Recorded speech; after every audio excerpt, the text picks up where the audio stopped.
గోకు, గోకు తను ఒక్కసారి ట్రాన్స్‌ఫార్మ్ అయ్యాడంటేనే అందరూ పిచ్చి పిచ్చిగా ఎగబడి చూస్తారు. అటువంటిది తను కొన్ని కొన్ని సార్లు రేర్ ట్రాన్స్‌ఫర్మేషన్‌లు ఇచ్చాడంటే ఇక ఊహించుకోండి ఇంటర్నెట్‌లు క్రాష్ అయిపోతాయి. సో, ఒకప్పట్లో 2017లో ఫర్ ది ఫస్ట్ టైమ్ తను అల్ట్రా ఇన్‌స్టింక్ట్ ఓపెన్ చేసినప్పుడు లిటరల్లీ ఇంటర్నెట్టే క్రాష్ అయిపోయింది. ఐ మీన్ 1, 2 సైట్‌లు కాదు. అప్పట్లో తను ఏ రేంజ్‌లో క్రాష్ చేశాడంటే క్రంచీ రోల్ ఎగిరిపోయింది. పైరేటెడ్ సైట్స్ ఎగిరిపోయాయి. అన్నీ పోయాయి. ఇన్‌ఫాక్ట్ ఆ ఎపిసోడ్ ఎక్కడ దొరకట్లేదని చెప్పి ఫ్యాన్స్ కొంతమంది వెళ్ళిపోయి కాన్ సైట్స్‌లో పెట్టారు. అండ్ ఆ సైట్స్‌లో కూడా అవైలబుల్‌లో ఉంది. సో, ఆ రేంజ్‌లో అప్పట్లో చేశాడు.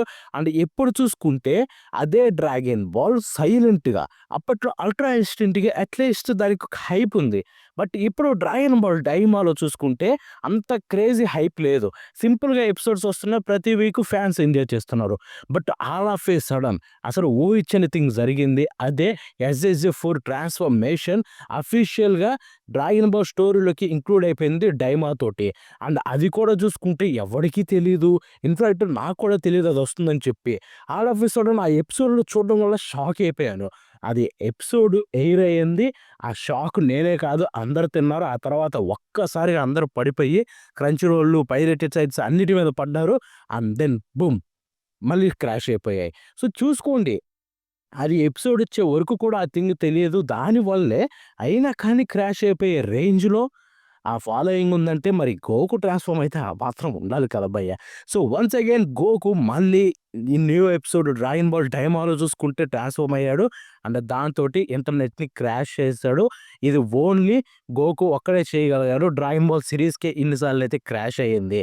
సో, తన తప్ప ఇంకెవరు చేస్తారు చెప్పండి. ఇప్పుడు ఈ ఎపిసోడ్ గురించి నన్నడిగితే ఒక్క ముక్కలో చెప్పాలంటే I'm so happy. So, first of all ఆ ట్రాన్స్‌ఫర్మేషన్ చూడంగానే నాకు గూస్ బంప్స్ వచ్చాయి. అసలు దీన్ని మెయిన్ స్టోరీలోకి ఇంక్లూడ్ చెయ్యరేమో, ఇది ఒక కలలాగే మిగిలిపోతుందేమో అనుకున్నా. బట్ థాంక్స్ టు అకిరా టొరియామా సెన్సే తన లాస్ట్ గిఫ్ట్‌గా అయితే మనకి ఇది ఇచ్చి వెళ్ళిపోయాడు. సో, తనే ఇదంతా వర్క్ చేసింది కాబట్టి మీ అందరికీ చెప్పాను ఆల్రెడీ చాలా సార్లు. సో, ఈ ట్రాన్స్‌ఫర్మేషన్ మనకిచ్చి వెళ్ళిపోవడం చాలా హ్యాపీగా ఉంది. అంటే ఇక్కడ కొంతమంది గమనిస్తే ఇక్కడ రెడ్ కలర్ హెయిర్ అయితే ఉందనమాట.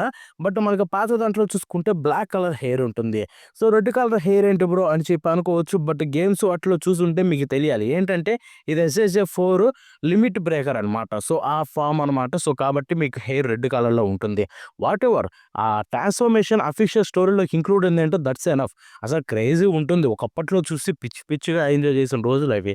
సో, అటువంటి ట్రాన్స్‌ఫర్మేషన్ మళ్ళీ తిరిగి రావడం అది కూడా మెయిన్ స్టోరీలోకి ఇంక్లూడ్ అవ్వడం నాకు చాలా బాగా అనిపించింది. అండ్ ఈ ఎపిసోడ్‌లో కూడా చూసుకుంటే ఆ సీరియస్‌నెస్సు, ఆ ఫైటింగ్ స్టైలు ఇవన్నీ చూసుకుంటే నాకు 'అల్ట్రా ఇన్‌స్టింక్ట్' రోజులు గుర్తొచ్చాయన్నమాట.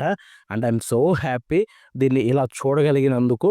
And yeah! సూపర్ 2 వస్తే ఇంకెలా ఉంటుందో నేనైతే ఊహించుకోలేకపోతున్నా. అండ్ ఇంకొక థింగ్ గురించి మాట్లాడుకోవాలి. సో, ఇప్పుడు ఒక క్లిప్ చూపిస్తాను చూడండి. ఇది ఆ ఎపిసోడ్‌లోదే. ఇక్కడ చూసుకుంటే మీకు ఒక ప్రాపర్ మంకీ రా యాక్షన్ లాగైతే ఉంటుంది. వరల్డ్ వైబ్స్ అయితే కలిగిస్తాయి. చాలా క్రేజీ అనిపించింది ఆ క్లిప్ యొక్క కొరియోగ్రఫీ. ఇలాంటిది 'డ్రాగన్ బాల్‌లో' చూసి చాలా రోజులైపోయింది. So, yeah! That's it for today. 'Dragon Ball' గురించి వీడియో చేయాలనుకుంటున్నా. బట్ ఇంత త్వరగా ఇలాగ చేసేస్తానని నేను అనుకోలేదు. బికాస్ ఆ హైప్ అలాంటిది. That's it for today. మళ్ళీ నెక్స్ట్ ఒక అర్థం ఉంటది. బాయ్ బాయ్ రా.